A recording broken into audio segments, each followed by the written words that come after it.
So that's my dirty bathroom counter. We are doing Gemini. I'm wearing a hat. I need to take a shower, and I'm waiting for my towels to be out of the wash machine, which I should go actually check them because I bet you I will halfway through the reading. Okay, we're going to turn the camera. Don't look at my face. I have headphones on. Should I take them off? Yeah. Okay. Woo! I just got done walking on the treadmill for a mile. I did a mile on the treadmill. Okay, that's all we have to say? That's my dildo. Hello. Okay, perfect. We're on Gemini. ¿Cómo estás?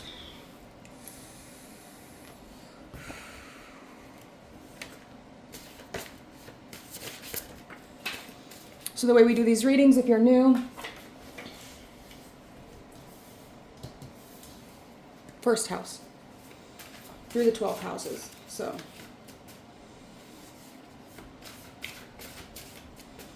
Gemini.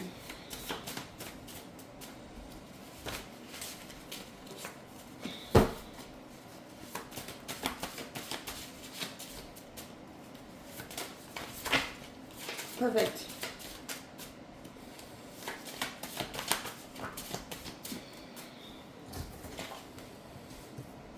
I like to see that in the second house. You could be making new money, or there's new money that's going to be coming in for you. It says generating. I don't know if you can see that.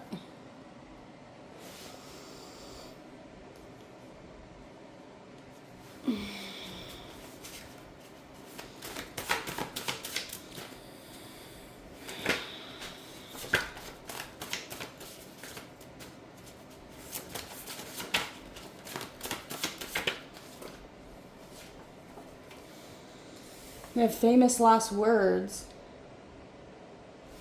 Trust your perception. Runaways. Baron William Trump. Six-pointed Star of David. C. Jesus is angry. And key to the word. 1712, 12236. And 206 is simple. Don't let anger consume you.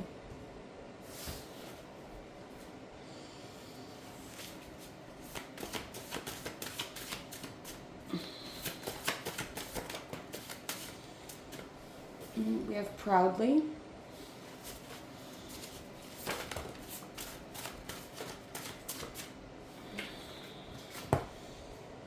We have withdrawing from sex in a committed relationship in the 6th house. We have the open hand, generosity and abundance. The 7th lunar mansion, Gemini, 17 to 0 degrees of Cancer. And then we have Punarvasu. Vedic astrology is 20 degrees of Gemini to 3 degrees of Cancer. Western is 13 minutes to 27:11 of Cancer. The power of life to regenerate and recover itself, enlightening the world with hope and calling in a new dawn. You could be a Sagittarius rising. A lot of times you need to look at your opposite sign because sometimes that's just how it comes out. We have the Gemini, right? This is ruled by Jupiter. It is the arrows, or it is the star of renewal. It rules the quiver that holds all of the arrows that get shot. So definitely there's an arrows kind of energy to do with this reading, or to do with a love connection, or somebody that you like pick out of a crowd, somebody that you know, somebody that's not necessarily a friend, but somebody that you know out of a pool of people. There is this energy here, and this is your energy. So you could be giving some of your energy to somebody that you know in your life. The power to regenerate, the power to begin again, the power to recover and renew themselves.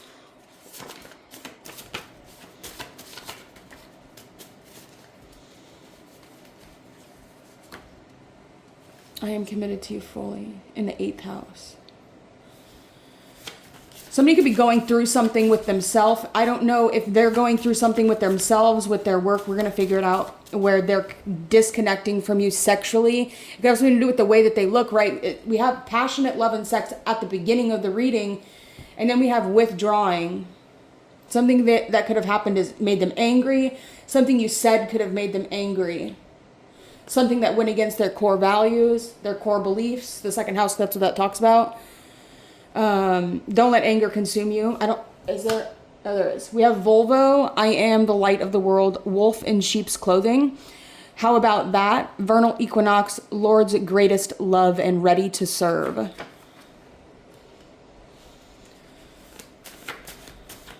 And the number for that is 1716. Simple is 286. And then English, Hebrew is 1520. English is 1716. Famous last words, Hebrew is 1712. 1, 2, 3, 6 is English. So that's definitely something. We have experimenting with sex in the 9th house. Okay, there could have been long distance travel, things that happened abroad, something that happened far away from where you or where some. Okay, so partner must be successful, powerful, and enjoy status. If not solely powerful, can handle the power I give them, must be seasoned 35 plus. This person likes older people, or this person could be young and attracted to older people. There's something to do with age, though, or something to do with their maturity level that comes into play. So with this being in the 10th house, this would tell me that this is somebody that's looking for somebody that's not immature, right? This person that has powerful, passionate love and sex, maybe have an anger issue, is proud, might have withdrawn from sex in the relationship. They're only interested in somebody that is somewhat in like a sense of they have established themselves in some way in life already. This person isn't going to fuck around with somebody that's immature and that has no direction in life. We have no direction in life, inability to grow up, low vibing, and family trauma in the 11th house. That could be like the people that they attract, and they're not attracted to those kind of people. We have Aquarius at the end here. A wise leader finding joy inherent in sorrow and vice versa, glory and fame if death is avoided. Betrayal, loss of position if associated with sun or moon, and that's an Aquarius at the very end here. I'm going to flip it over this way so we can see.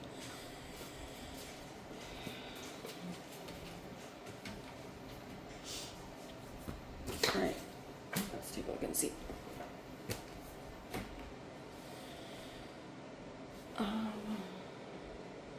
Hold on, I'm actually going to grab a different deck because I don't have one.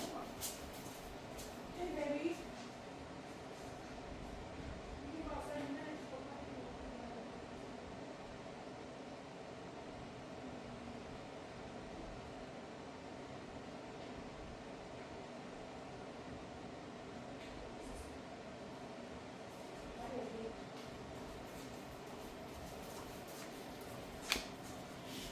That's okay.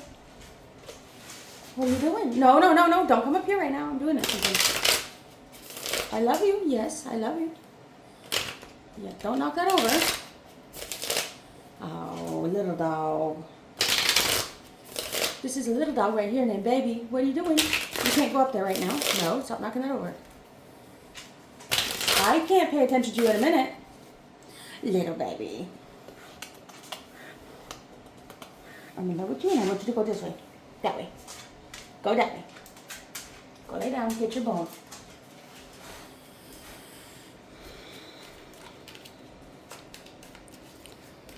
Okay, so, let's give that a shuffle again. I don't know if this is the right deck to use. Okay, what is, I want to start from the 7th house. We're going to start from Sagittarius. And then we're going to go back. So what is this Punarvasu Nakshatra? We're going to start with the renewal, the rebirth, the regeneration, right? We're going to pull that energy that came through the 7th house, and we're going to bring it back to the 1st house. I have my moon in Punarvasu Nakshatra, so I understand this energy. Okay, you could be with somebody, your 7th house, there's an energy of purity.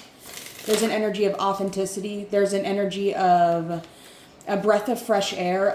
Not necessarily fresh air, but there's an energy here of purity in regards to your contracts, authenticity, genuinity. I don't know if that's a word. Genuinity? Definitely not a word. Being genuine, not being fake, being authentic. And being real about who you are and real about what you plan to do. You have, your word is solid, or the contracts in which you have made with people, their word is solid, and your word will remain solid as well. You can trust this person in the 7th house to you. So there's an energy here of what is your opposition being a great benefit to you, and definitely wanting to keep those people around you, because if you're able to use the qualities that you lack, that your opposition has, it really truly can be an unstoppable force. It can be truly unstoppable force. You know, there's like a teeter-totter, right? The oppositional energies, like the 1st and the 7th, the 2nd and the 8th, the 3rd and the 9th, the 10th and the 4th, the 5th and the 11th, and then the 6th and the 12th. So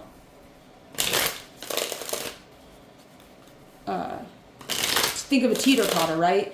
It's like a scale. I'm a Libra, so I understand what that means. And if you're able to, instead of finding a way of being jealous, a way of being of being envious, and because you don't have a quality that your partner or that this person that might be very different than you has, but you have to also keep in mind that opposites attract, right? We have positive polarity, negative polarity. That's how you generate energy, right? We have generating right here. That's positive and negative. That's why men and women, like a man goes good with a woman and a woman goes good with a man, because the woman is negatively polarized while the man is positively polarized, or it could be vice versa nowadays. I am committed to you fully in the 8th house. This could be something that you're unaware of. You could be still trying to like keep this person around. Even here it says combination of forces.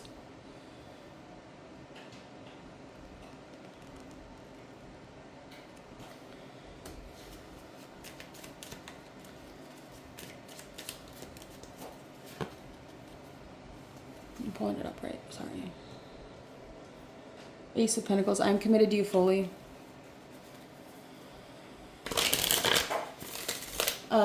We have I am committed to you fully, and then generating. I feel like you're still trying to prove to this person, or you're still trying to let this person see. I don't necessarily know that you're saying it, but like you're trying to prove to this person by your actions that you're committed to them, that you care about them, that you want them in your life, that they're important to you. You might give them offerings, you might give them little things, little words of advice, or just like show them in little ways that you are truly on their side, and that you are truly trying to combine forces with them and trying to work things out with them, that you have a commitment to them, that you are not going to leave them, that you might have no direction, and you might not be necessarily all the way mature, you might vibe low, and you might have family trauma, but this person is still committed to helping you heal those things. Okay, there could be some sexual things coming out here. We have experimenting with sex in the 9th house. This person and you might travel and meet each other, or this person might be kind of far away from you. This person wants to experiment though, sexually with you. They want to experiment. They want to show you. They feel like they could be committed to you. Okay, so this person might have withdrawn from sex and committed relationships in the past, but for some reason they feel really attracted to you. They feel like you are,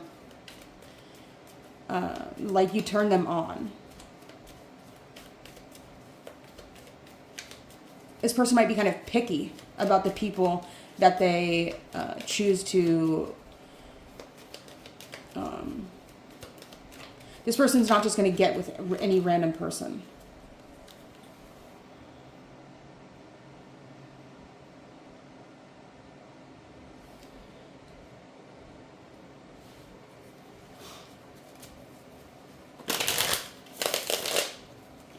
Sometimes when you see the Tower card, like you can see like it's like phallic shaped.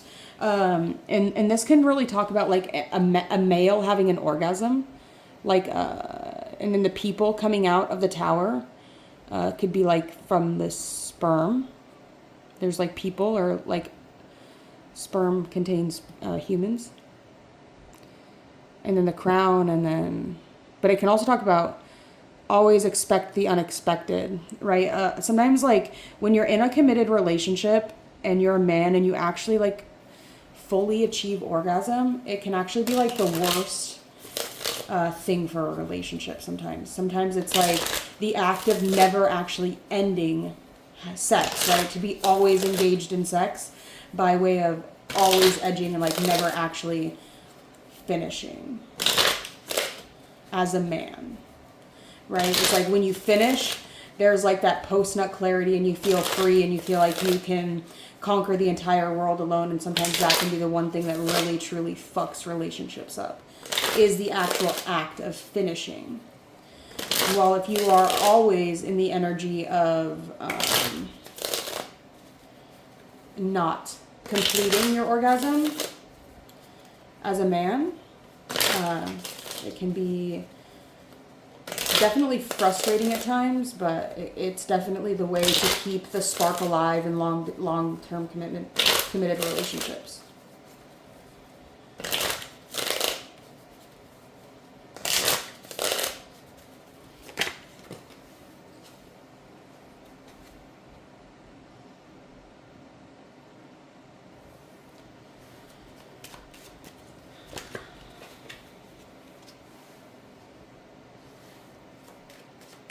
A lot of major arcanas are coming out.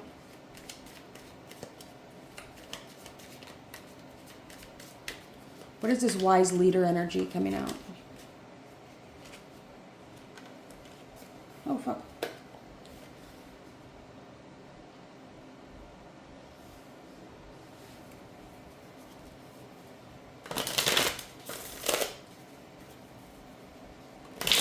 Let's get to the first part of the reading now, because that's like your lower half of your body. If you're a Gemini rising, that's the lower half of your body. So let's get to the top half of your body.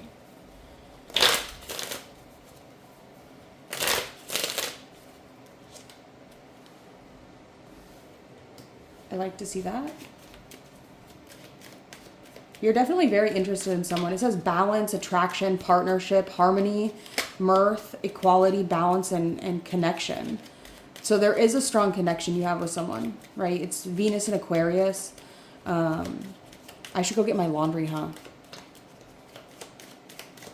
I will, hold on. Another 2 card.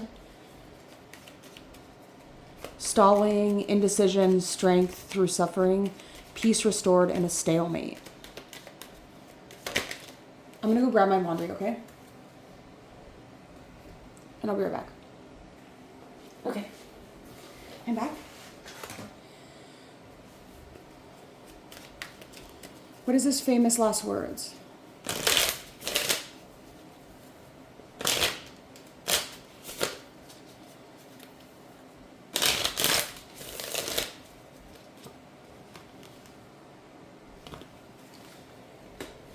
You might need your alone time sometimes, Gemini. Like, you might need some time to be by yourself. Okay.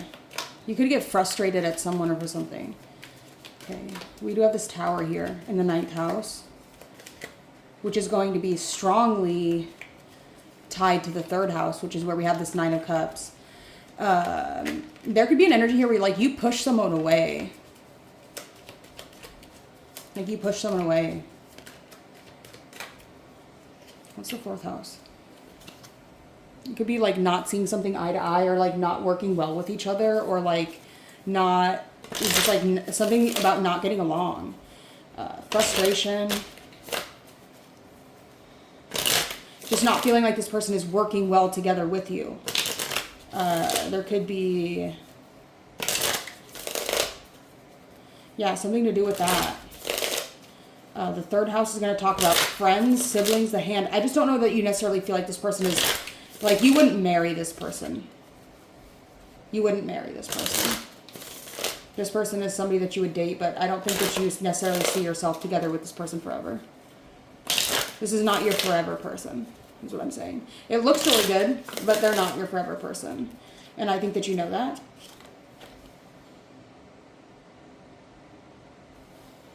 I think you know that this is not your forever person. And at some point, there has to be a moment where you decide that you want to walk away and that you want to go and find that person that is your forever person. Or at some point, you have to decide, like, am I going to have a forever person or do I want to remain single forever? I still don't think that this person is your forever person. I just don't think, like, you like them, they're cool, you'll date them, but they're not your forever person. I'm sorry, I just don't see that in your energy. I don't think you feel that way either. What is with this withdrawing from sex in a committed relationship?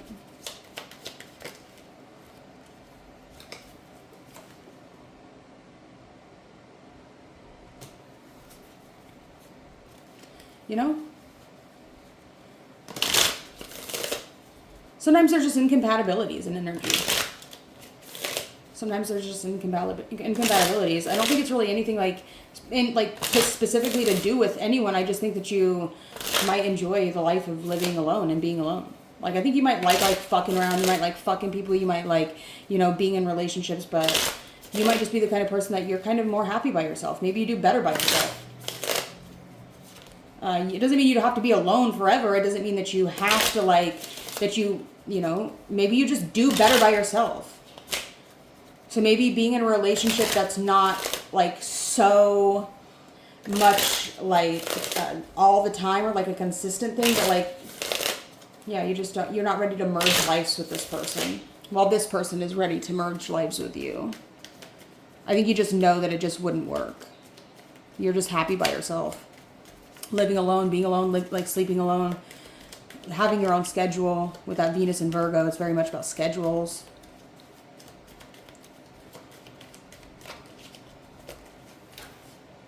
Same time, same place. Kind of energy. So, anyways, that is, I think, the message. We're going to get those purple cards out. What's on the bottom of the deck?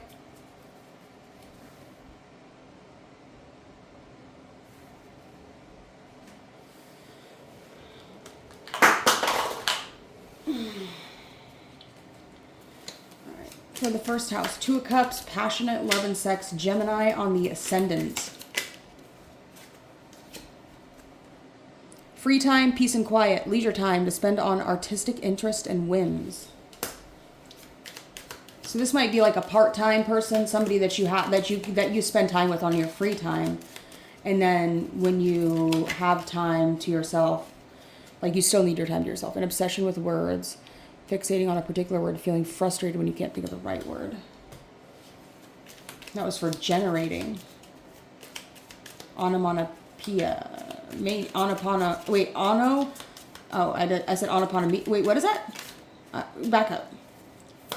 Scratch what I just said. Wait, what? What did I say? I've heard that word before. I'm not yet. That's not what it says. Onomatomania. Shut the fuck up with your fucking stupid shit. Okay, how about that? Feeling so overwhelmed with anticipation and excitement for someone who's coming to visit that you keep running out to check if they've arrived. Yes, somebody could be coming to visit you, but it's not necessarily going to be something forever.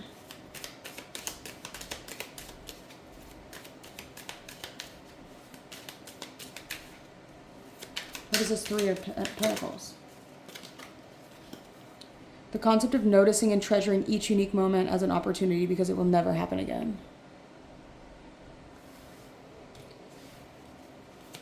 Damn, that's fucking terrible, is that? The Magician. Cute and lovable humans, non-humans or things.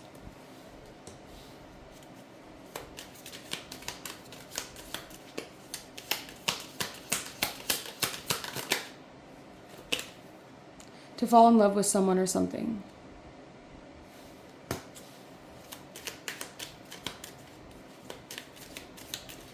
You could have been in a relationship and fell in love with someone else.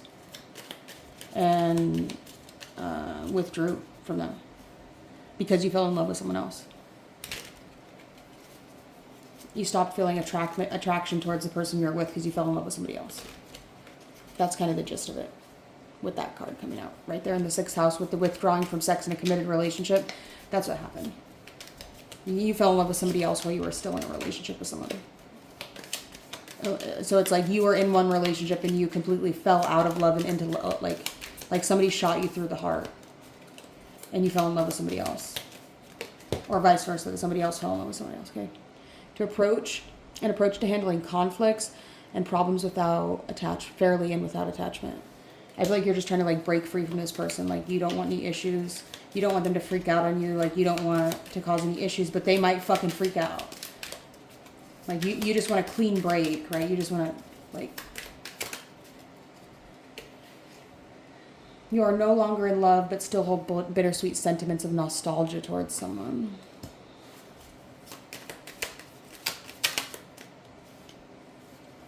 Very sleepy, slow, and heavy.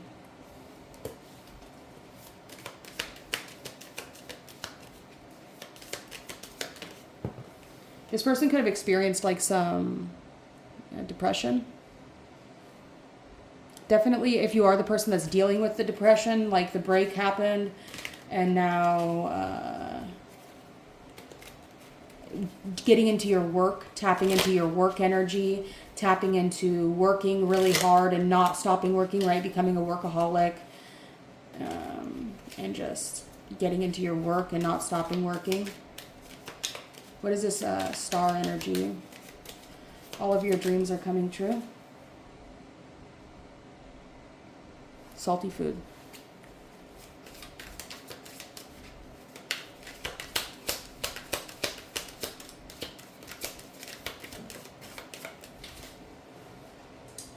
The feeling of an intimate impulse to kiss someone. So you might not see that somebody feels that way about you. That's your 12th house, which could be like people unseen to you. Or you might not know that you have a desire to kiss someone. You would like to kiss someone. Someone you don't know is desiring to kiss you, Gemini. Or you're going to have like someone you don't necessarily see is going to want to kiss you. That you don't know that they want to kiss you, but they do want to kiss you. They just want to kiss your face. They want to have like that movie kiss, right? Where they like kiss you and they kiss you and it's just like the foot pop in Princess Diaries. When she talks about the foot pop. I'll put it in the comment section. Anyways, that's all I have to say. Thank you so much for watching, and I hope to see you guys at the end of the next one. We're going to be doing Cancer, maybe tomorrow, maybe tonight, depending on how the rest of my evening goes. Bye!